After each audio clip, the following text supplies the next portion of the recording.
Kuya, uwi na ako Pasabi po kay coach, di ko na siya naintay. Bye-bye po.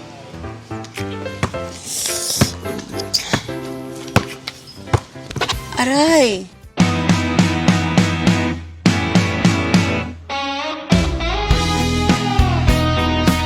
Ang mahalaga sa akin, ikaw na yun, ikaw na yun. Kung kailangan kong isigaw sa buong mundo.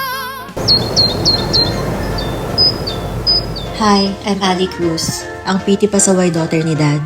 Bagong lipat nga pala kami dito sa lugar, pang-apat na to be exact. Ewan ko ba, ang malas ko na lang lagi sa nalilipatan. Kasi kung di ako mabubuli, mabubroken hearted naman ako. Kaya lang medyo nagigilty na rin ako. Kasi yung kapatid ko, si Marie, siya yung laging nag-a-adjust.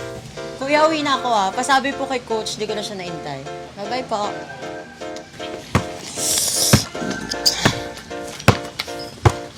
Aray! Tumingin ka naman. Pa-cellphone. Tuwing lilipat, di mo rin talaga maiwasan maka-encounter ng mga buwisit. Oo, gusto ko na organic encounter. Pero madalas kasi malas encounter.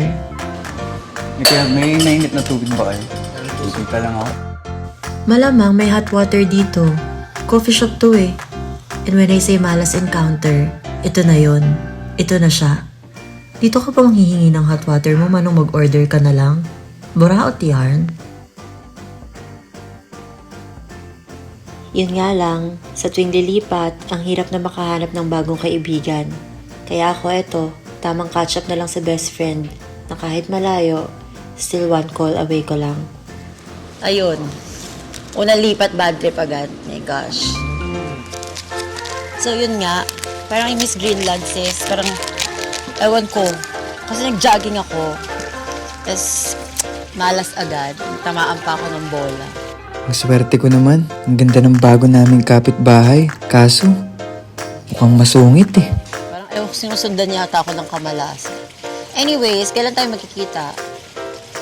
Oo. Arte-arte, coffee shop pa. Mas masarap naman to. Pasalamat ka, maganda ka.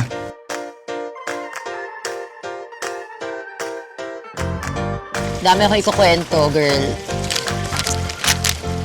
Sige. Masungit ka ha.